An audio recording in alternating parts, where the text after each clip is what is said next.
Assalamualaikum warahmatullahi wabarakatuh.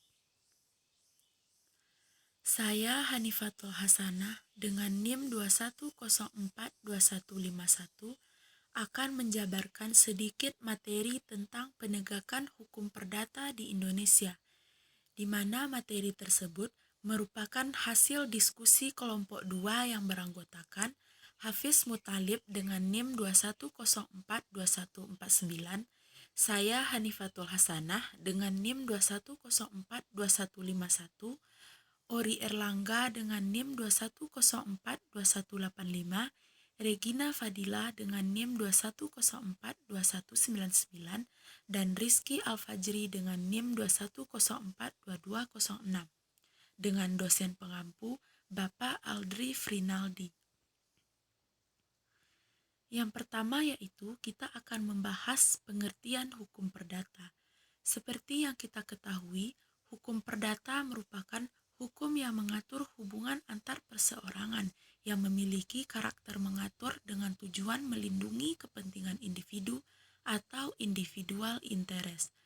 Hukum diartikan sebagai seperangkat kaidah, sedangkan perdata adalah pengaturan hak, harta benda, dan kaitannya antara individu maupun badan hukum atas dasar logika.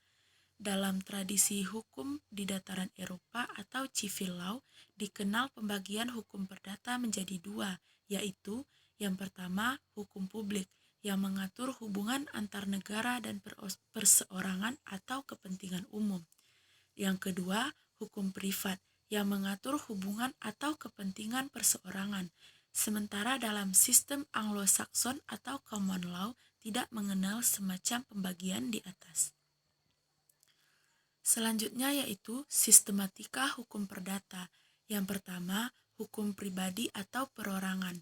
Ini memuat mengenai manusia sebagai subjek hukum yang di dalamnya berisi peraturan-peraturan tentang kecakapan untuk mempunyai hak serta kecakapan dalam bertindak.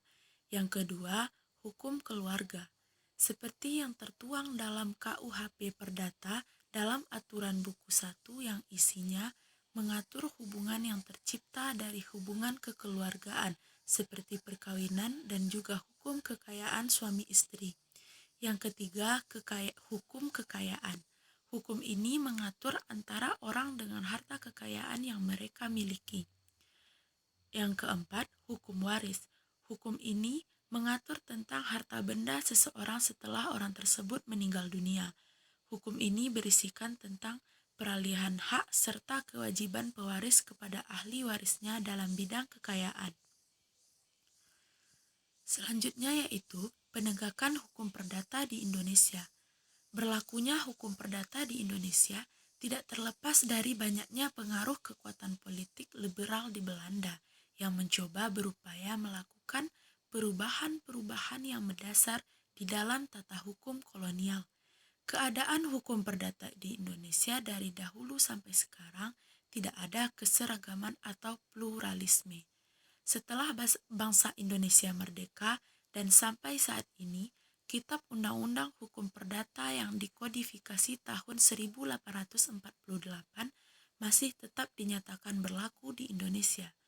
Perwujudan keadilan di Indonesia haruslah didahului dengan kepastian hukum, sehingga sangat diperlukan hukum acara perdata yang unifikasi atau seragam, atau tidak terlalu banyak multi-interpretasi atau pendapat, yang akhirnya putusan hakim yang adil dapat ditemukan.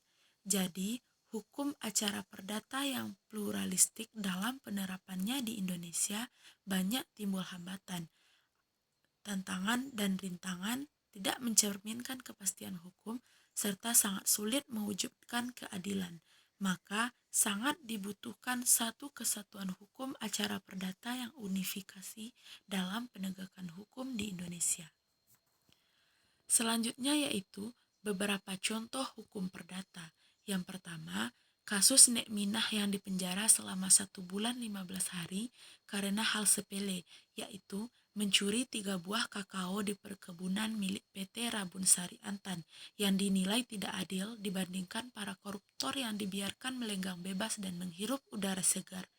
Yang kedua, Kasus PT Inroyon ditutup atas rekomendasi Menteri Lingkungan Hidup karena mencemari lingkungan dan membahayakan masyarakat. Itu termasuk perbuatan melawan hukum yang bertentangan dengan hak milik orang lain. Masih banyak contoh lain tentang hukum perdata, misalnya masalah warisan, sengketa tanah, utang piutang, pencemaran nama baik, masalah perkawinan, dan masih banyak lagi.